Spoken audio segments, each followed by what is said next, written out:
Bihar board के 12th class के exam toppers. Prodigal science या नया सब्जेक्ट हम सुने, क्या चीज़ है? खाना बनाने के बारे में। क्या ये इंसान बिहार की राजनीति में कोई चेंज ला सकते हैं? ये यूज होने वाले पेट्रोल का बिल लाखों में था।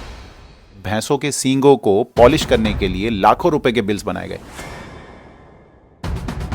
पढ़ी आपने डॉक्टरी? हम पढ़े नहीं हैं, प्रैक्टिशनर हैं। दवाई देते हैं? हाँ देते हैं, मेरे पास डिग्री नहीं है, प्रैक्टिशनर हूँ।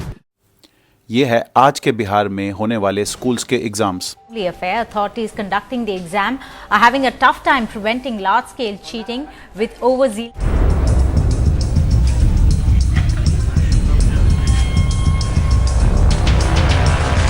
चीटिंग चल रही है खुलेआम और कोई पूछने वाला नहीं है। ये हैं बिहार बोर्ड के 12th क्लास के exam toppers. Hindi, English, geography, music और पॉलिटिकल साइंस। कौन science? Political science. Political science या नया सब्जेक्ट हम सुने, क्या चीज़ है? खाना बनाने के बारे में। हंसी आए या रोना, ये अपने सब्जेक्ट्स के नाम भी ठीक से नहीं बता पा रही हैं। और ये है आज से करीब 1500 साल पहले का बिहार। नालंदा शब्द यहाँ सिर्फ धार्मिक ग्रंथ ही नहीं, बल्कि लिटरेचर, थियोलॉजी, लॉजिक, मेडिसिन और फिलॉसफी जैसे कई सब्जेक्ट्स पढ़ाए जाते थे। देने के लिए बनाई गई थी 9 मंजिला लाइब्रेरी, जिसमें लाख 2 लाख नहीं 90 लाख से भी ज्यादा बुक्स और मैन्युस्क्रिप्ट्स थी। यहाँ नालंदा की दुनिया की सबसे पहली यूनिवर्सिटी थी, जहाँ आर्यभट्ट जैसे स्कॉलर्स ने पढ़ाई की। थोड़ी सी बात करते हैं आर्यभट्ट की। आर्यभट्ट ने algebra, arithmetic, trigonometry, quadratic equations, unlimited contributions करे मैथमेटिक्स में। इवन पाई की वैल्यू भी आर्यभट्ट ने ऑलमोस्ट एक्यूरेटली प्रिडिक्ट की थी। एस्ट्रोनॉमी में आर्यभट्ट ने idea of shadows, principle of rotation, इन सब का एक्सप्लेनेशन बहुत अच्छे से दिया। आर्यभट्ट की कैलकुलेशन के अकॉर्डिंग धरती का सरकमफरेंस था करीब 39,986 किलोमीटर्स। और जानते हैं मॉडर्न साइंटिफिक कैलकुलेशंस के हिसाब से धरती का सरकमफरेंस कितना है? 40,072 किलोमीटर्स। यानी कि आर्यभट्ट ने आज से करीब 1500 साल पहले 99.78% एक्यूरेसी से धरती का सरकमफरेंस बता दिया था। जिस बिहार ने आर्यभट्ट जैसे महान साइंटिस्ट को जन्म दिया, जहां गौतम बुद्ध ने एनलाइटनमेंट अचीव किया, जहां चाणक्य ने अपनी चाणक्य नीति दी, जहां वाल्मीकि ने अपनी रामायण लिखी, तिरंगे पे लगा अशोक चक्र, मगध एम्पायर का गढ़, जहां के मसाले, गुड्स, स्पाइसेस सेंट्रल एशिया से लेकर यूरोप तक जाते थे, उस बिहार की हालत आज ये है कि जीडीपी पर कैपिटा के हिसाब से बिहार 33वें नंबर पर आता है, यानी कि पूरे इंडिया में एकदम लास्ट। लिटरेसी रेट के हिसाब से बिहार में 61.2% लोग लिटरेट हैं और नो सरप्राइज बिहार इसमें भी देश में लास्ट है। वर्ल्ड बैंक की ease of doing business report के हिसाब से बिहार 21वें नंबर पर आता है भारत के 33 राज्यों में। नीति आयोग के द्वारा जारी किए जाने वाले हेल्थ केयर इंडेक्स में बिहार सेकेंड लास्ट नंबर पर आता है। इकोनॉमिस्ट आशीष बोस ने 1980 में भारत के 4 राज्यों को बीमारू स्टेट का दर्जा दिया था: उत्तर प्रदेश, राजस्थान, मध्य प्रदेश और बिहार। लेकिन आज यूपी में इंडस्ट्रीज और इंफ्रास्ट्रक्चर डेवलप हो रहा है। राजस्थान देश का एक टूरिज्म हब है और एमपी के भोपाल और इंदौर को इंडिया की क्लीनेस्ट सिटीज का दर्जा दिया जाता है।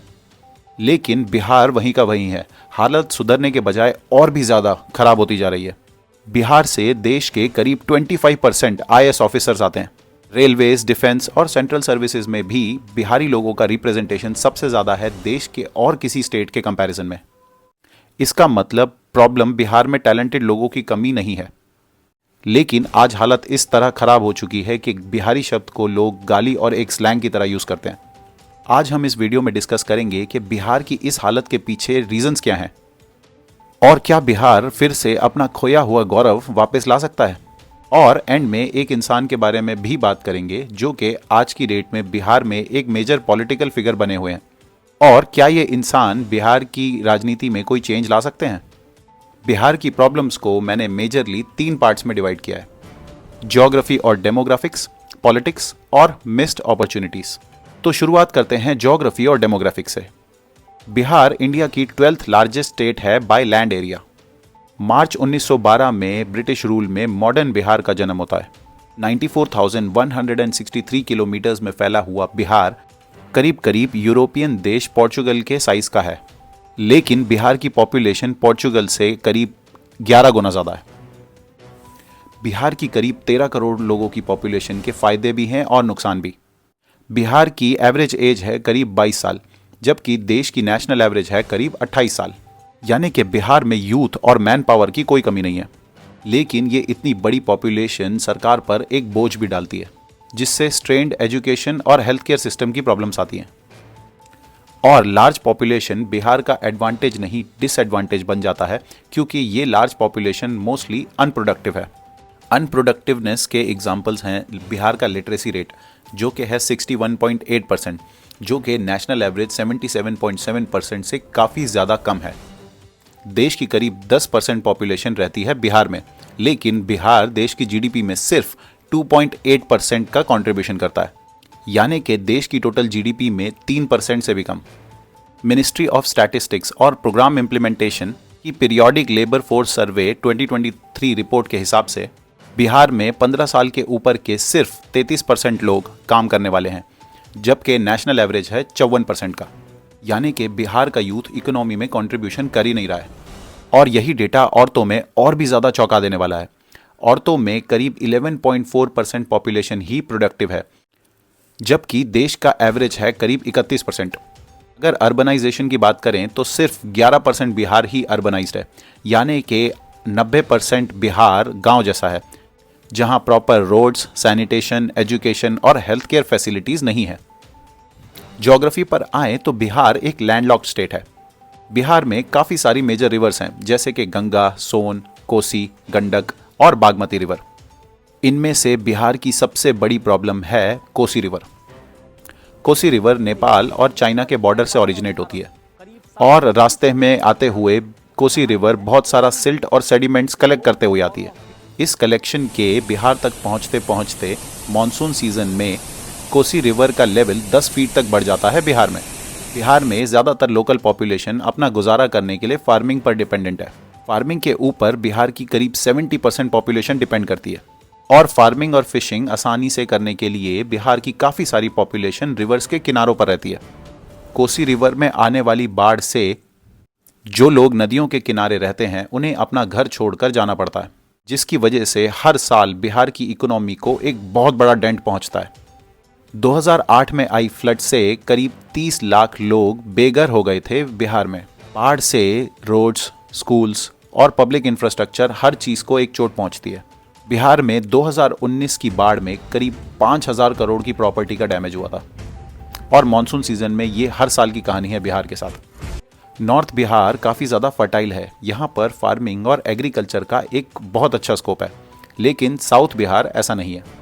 नॉर्थ बिहार के डिस्ट्रिक्ट्स जैसे कि दरभंगा, सीतामढ़ी और सुपौल में फ्लड्स की प्रॉब्लम है, तो साउथ बिहार के डिस्ट्रिक्ट्स जैसे गया और नवादा में काफ़ी सालों से सूखा पड़ रहा है।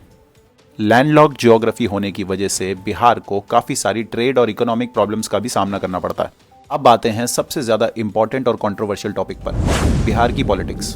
बिहार 1912 में एग्जिस्टेंस में आया ब्रिटिश रूल के अंडर। आज़ादी के बाद बिहार के सबसे पहले सीएम थे डॉक्टर श्री कृष्ण सिन्हा। इनके रूल में बिहार ने काफ़ी स्टेबल इकोनॉमिक ग्रोथ देखी। फिर केबी प्रसाद और महामाया सिन्हा के टाइम पर भी बिहार काफ़ी स्टेबल था, लेकिन पॉलिटिकल इंस्टेबिलिटीज़ की वजह से सरकार गिरना और बनना चलता रहा। बिहार की राजनीति में टर्निंग पॉइंट आया 1970s में। उस समय देश में जेपी नारायण की एंटी कांग्रेस मूवमेंट चल रही थी। इसी टाइम पीरियड में देश में सोशलिस्ट और कास्ट पॉलिटिक्स की एंट्री हुई, और 1990 में आया बिहार की पॉलिटिक्स में सबसे बड़ा यू टर्न, लालू प्रसाद यादव की एंट्री। लालू प्रसाद यादव एक कैरिज्मेटिक यंग लीडर थे। उनके भाषण, उनकी बातें जनता को उनकी तरफ खींच के ले आते थे। मैं इस मंच के माध्यम से पुनः श्री अडवाणी करना चाहता हूं, अपनी यात्रा को स्थगित कर दें, स्थगित करके वो दिल्ली वापस चले जाएं। देश हित में अगर इंसान ही नहीं रहेगा, इंसान नहीं रहेगा, तो मंदिर में घंटी कौन बजाएगा या कौन बजाएगा? जब इंसानियत पर खतरा हो, इंसान नहीं रहेगा तो मस्जिद में इबादत कौन देने जाएगा? 1990 के इलेक्शन में लालू प्रसाद यादव की जनता दल बनी सिंगल लार्जेस्ट पार्टी। सीपीआई और जेएमएम के सपोर्ट से 1990 में लालू प्रसाद यादव पहली बार बिहार के सीएम बनते हैं। लालू का राज आते ही बिहार में करप्शन और क्राइम चारों तरफ फैल गया। गंगा जल और अपहरण जैसी मूवीज को देख के आपको क्या लगता है कि ये तो कुछ ज्यादा ही है ना, हालत इतनी भी खराब नहीं रही होगी? नहीं, हालात इससे कई ज्यादा खराब थी। 1990s में बिहार को इंडिया का किडनैपिंग कैपिटल कहा जाता था। मोहम्मद शहाबुद्दीन, जो बिहार के सिवान से 4 बार एमपी रह चुके हैं, बिहार के जंगल राज के ब्रांड एम्बेसडर थे। जेएनयू के स्टूडेंट चंद्रशेखर प्रसाद को पब्लिक मीटिंग के दौरान बिहार के सिवान में खुलेआम गोली मार दी जाती है। यही सिवान जहां से मोहम्मद शहाबुद्दीन 4 बार एमपी बन चुके थे। उनकी हत्या सिर्फ इसलिए की गई थी क्योंकि वो सरकार के खिलाफ प्रदर्शन कर रहे थे और सरकार को परेशान कर रहे थे। इनके असैसिनेशन के बाद देश में काफी सारे स्टूडेंट प्रोटेस्ट भी हुए और 2012 में 4 एक्यूज्ड लोगों को लाइफ इम्प्रिजनमेंट सुनाई गई। ये चारों लोग लालू प्रसाद यादव की जनता दल से जुड़े हुए थे। 1999 का सीपीआई के लीडर्स का मर्डर केस, 2005 में इलीगल आर्म्स फैक्ट्री पर रेड जहां से AK-47 तक बरामद हुई। ये सिर्फ कुछ गिने चुने एग्जाम्पल हैं बिहार के जंगल राज के। हालत इस हद तक खराब थी कि IPS officers, IAS officers Bihar में पोस्टिंग लेने से डरते थे। गोपालगंज के डिस्ट्रिक्ट मजिस्ट्रेट आईएएस ऑफिसर जी कृष्णई को 1994 में एक मॉब ने आरजेडी नेता के भड़काने के ऊपर मार डाला। Account of the attack as killers walk free and this is और the अगर जंगल राज को हटा दे तो करप्शन भी उस टाइम अपनी पीक पर था। इसका सबसे इनफेमस एग्जाम्पल है चारा घोटाला। चारा घोटाला करीब 950 करोड़ रुपए का घोटाला था, जिसमें एनिमल हस्बेंड्री डिपार्टमेंट में फर्जी बिल्स को दिखाकर करोड़ों रुपयों का गमन किया गया। फर्जी बिल्स का लेवल इस कदर था कि आप सोच भी नहीं सकते। गायों और भेड़ बकरियों को एक जगह से दूसरी जगह ले जाने के लिए यूज होने वाले पेट्रोल का बिल लाखों में था। आप हैरान हो जाएंगे सुनकर कि भैंसों के सींगों को पॉलिश करने के लिए लाखों रुपए के बिल्स बनाए गए। इस स्कैम में लालू प्रसाद यादव और करीब 50 ब्यूरोक्रेट्स को सजा हुई। जंगल राज की वजह से 1990 से 2005 तक बिहार में ना कोई इन्वेस्टमेंट आई और ना ही कोई फैक्ट्रीज खुली। आप खुद ही सोच के देखिए, अगर आप एक यंग एंटरप्रेन्योर हैं, आपने करोड़ों रुपए खर्च कर कर एक फैक्ट्री स्टैब्लिश की है और कल को कोई गुंडा आकर आपसे लाखों रुपए वसूल करे, तो क्या आप उस एरिया में अपनी फैक्ट्री खोलेंगे? बिल्कुल भी नहीं। ऐसा ही हुआ बिहार में भी। और एजुकेशन और हेल्थ केयर सिस्टम भी काफ़ी बुरी तरह अफेक्टेड रहा बिहार में हुए घोटालों की वजह से। नीतीश कुमार के 2005 में पावर में आने के बाद क्राइम और करप्शन कम तो हुआ, लेकिन डेवलपमेंट की पेस बहुत ही ज़्यादा स्लो रही। और ऐसा नहीं है कि स्टेट के पास पैसे की कमी है। बिहार मेडिकल बोर्ड को 2014 से लेकर 2020 के बीच में 10,700 करोड़ रुपए दिए गए 523 प्रोजेक्ट्स के लिए, लेकिन इन 523 प्रोजेक्ट्स में से सिर्फ 187 प्रोजेक्ट्स ही कंप्लीट हुए और बाकी 387 प्रोजेक्ट्स पर काम हुआ ही नहीं। अब आते हैं 2 इंपॉर्टेंट सेक्टर्स पर जो कि इंडिकेट करते हैं किसी भी स्टेट के ग्रोथ और डेवलपमेंट को। पहला सेक्टर है एजुकेशन। ये है बिहार के स्कूल टीचर्स का लेवल। ट्रांसलेशन करते हैं। It's mine. Why you vary? Sorry sir. है ना? Why you vary होगा? मोदी का नाम सुना है आपने? वो कौन है? वो तो वो थे राष्ट्रपति।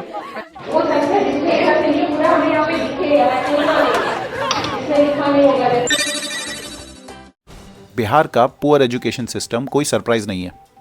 बिहार में करीब 59,000 स्कूल्स थे 2021 में, जो कि 2017 के कंपैरिजन में 5.92% ज़्यादा था। स्कूल्स के नंबर का ऐड होना अच्छा है, लेकिन स्कूल के अंदर चलती हुई कहानी ही कुछ और है। 2017 में बिहार के 12th बोर्ड के एग्ज़ाम में करीब 12 लाख बच्चे बैठे, लेकिन इनमें से सिर्फ 8 लाख बच्चे ही पास हुए। सोच सकते हैं क्यों? क्योंकि सरकार ने कहा कि 2017 के एग्ज़ाम्स में सरकार ने चीटिंग पर काफ़ी ज़्यादा रोक लगाई। इसका मतलब ज़्यादातर बच्चे चीटिंग के भरोसे ही एग्ज़ाम पर बैठते थे। बिहार में एक चीटिंग माफिया है जो कि चीटिंग कराकर कुछ लोगों को एग्ज़ाम में पास करवाता है। रूबी राय और सौरभ श्रेष्ठ 2017 के बिहार के इन टॉपर्स की पहले ये वीडियो देखिए। हिंदी, इंग्लिश, ज्योग्राफी, म्यूजिक और पॉलिटिकल साइंस। कौन science? Political science. Political science वो क्या होता है? पॉलिटिकल साइंस या नया सब्जेक्ट हम सुने, क्या चीज़ है? खाना बनाने के बारे में। पॉलिटिकल साइंस में खाना बनाने में बताया जाता है। तो होम साइंस क्या होता है? पीरियोडिक टेबल में most reactive element periodic table में कौन सा है? एल्युमिनियम।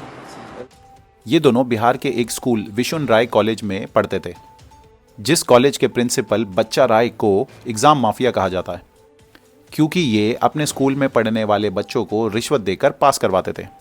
ये बच्चा राय जो कि उस स्कूल के प्रिंसिपल थे, इन्होंने खुद अपने टाइम पर 2 अटेम्प्ट्स लिए थे 12वीं एग्जाम को पास करने के लिए। पास करवाना तो चलो ठीक है, लेकिन इन्होंने रूबी राय जैसी लड़की को बिहार का बोर्ड एग्जाम्स का टॉपर बनवा दिया।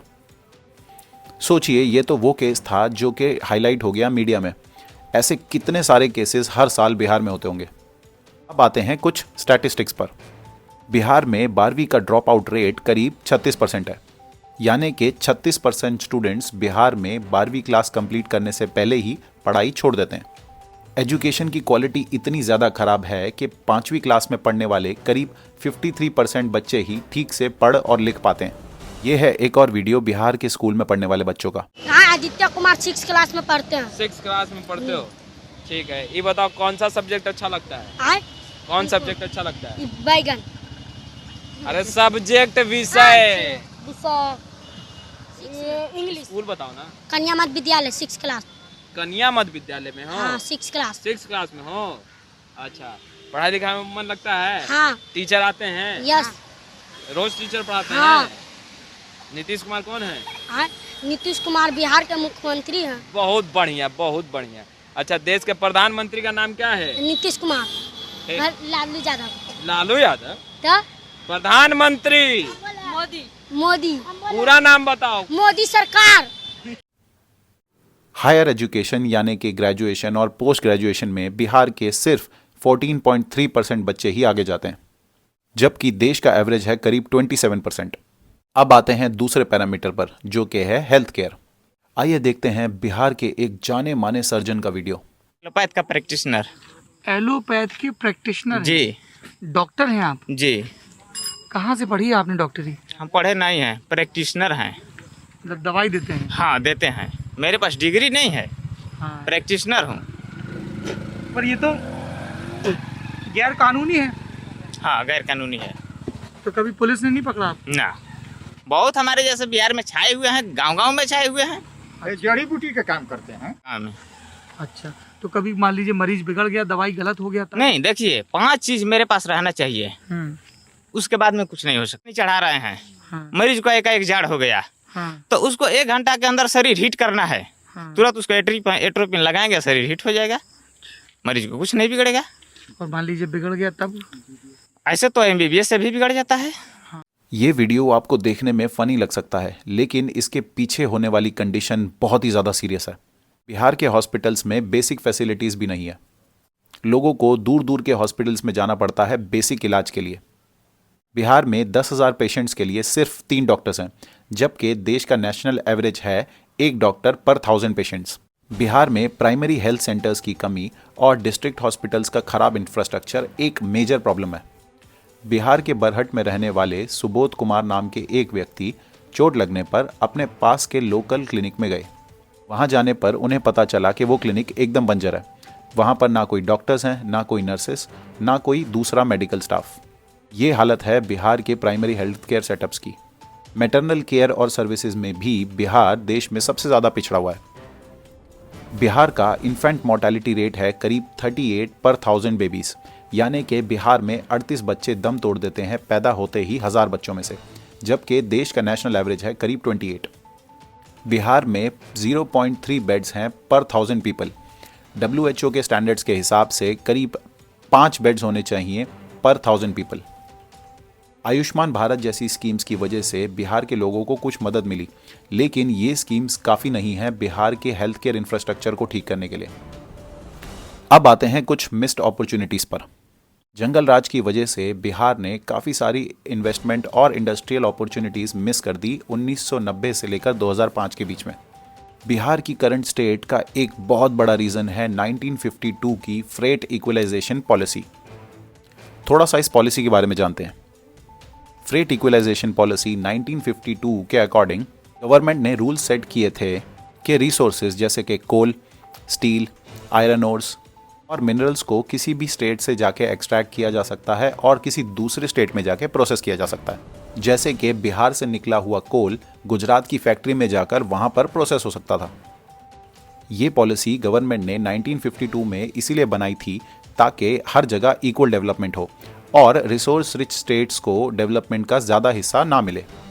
इसकी वजह से बिहार से एक्सट्रैक्ट होने वाले सारे कोल और मिनरल्स को दूसरे स्टेट्स में ले जाकर प्रोसेस किया जाने लगा, जिससे इंडस्ट्रियल डेवलपमेंट हुई दूसरे स्टेट्स में। बिहार में पड़ने वाले झारिया कोल फील्ड्स और छोटा नागपुर प्लेट्यू से एक्सट्रैक्ट होने वाले आयरन ओर्स और मिनरल्स एक्सट्रैक्ट होकर दूसरे स्टेट्स में जाने लगे। फैक्ट्रीज और एम्प्लॉयमेंट मिला उन स्टेट्स को, जबकि रिसोर्सेस बिहार से आ रहे थे और बिहार के जंगल राज की वजह से वहां पर कोई इंडस्ट्रीज लगाना नहीं चाहता था। गुजरात, तमिलनाडु और महाराष्ट्र को इसका बहुत ज़्यादा फायदा हुआ, लेकिन बिहार को इस पॉलिसी का बहुत ज़्यादा नुकसान हुआ। 1990s में फ्रेट इक्वलाइजेशन पॉलिसी को रिपील किया गया, लेकिन तब तक बिहार के लिए बहुत देर हो चुकी थी। 2001 में रिसोर्स रिच झारखंड का बिहार से अलग हो जाना था बिहार की इकोनॉमी पर आखिरी बार, और बिहार की इकोनॉमी आज तक स्ट्रगल कर रही है। ये सब तो थे प्रॉब्लम्स, बट बिहार की प्रॉब्लम्स का सोल्यूशन क्या है? मेरे हिसाब से एक पॉलिटिकल रिफॉर्म ही होगा बिहार की कमबैक का रीज़न। आपने रिसेंटली एक नेता को बिहार की पॉलिटिक्स में एक्टिव होते हुए देखा होगा। शुक्रिया अदा कीजिए, चुनाव आयोग की तरफ से जन स्वराज को आधिकारिक तौर पर जन स्वराज पार्टी के तौर पर स्वीकार कर लिया गया है। प्रशांत किशोर ने 2024 में अपनी जन स्वराज पार्टी बनाई है और उन्होंने जनता से काफ़ी सारे नए प्रॉमिसेस भी किए हैं। सबसे पहले तो प्रशांत किशोर ने प्रॉमिस किया है एजुकेशन सेक्टर में रिफॉर्म, जो कि बिहार की ज़रूरत है काफ़ी सालों से। प्रशांत किशोर के अकॉर्डिंग अगर वो पावर में आते हैं तो 2030 तक वो बिहार को इकोनॉमिक क्राइसिस से बाहर ले आएंगे। सरकार के पास होने वाली फंड्स की कमी को टैकल करने के लिए प्रशांत किशोर ने अल्कोहल बैन को रिपील करने का वादा किया है। पदयात्रा और पॉलिटिकल एक्टिविटी की वजह से आने वाले टाइम में प्रशांत किशोर बिहार में एक मेजर पॉलिटिकल फिगर बन सकते हैं। लेकिन चेंज ज़रूरी नहीं है कि हमेशा ही सही हो। इनका सबसे बड़ा एग्जाम्पल है आम आदमी पार्टी। आम आदमी पार्टी देश में करप्शन को हटाने के नाम पर आई थी। आज की डेट में आम आदमी पार्टी की सरकार 2 जगह है, दिल्ली और पंजाब। दिल्ली में आम आदमी पार्टी के सीएम और डेप्यूटी सीएम दोनों एक मेजर करप्शन स्कैंडल में फंसे हुए हैं, और आम आदमी पार्टी के आने के बाद से पंजाब में क्राइम की स्थिति और भी ज़्यादा खराब हो गई है। तो चेंज हमेशा के लिए अच्छा नहीं होता। तो दोस्तों, आपको क्या लगता है कि बिहार के रिवाइवल के लिए क्या क्या स्टेप्स होने चाहिए? वीडियो को लाइक कर लें और चैनल को सब्सक्राइब करके मेरे इस रिसर्च को ज़रूर सपोर्ट करना। मिलता हूँ आपसे नेक्स्ट वीडियो में।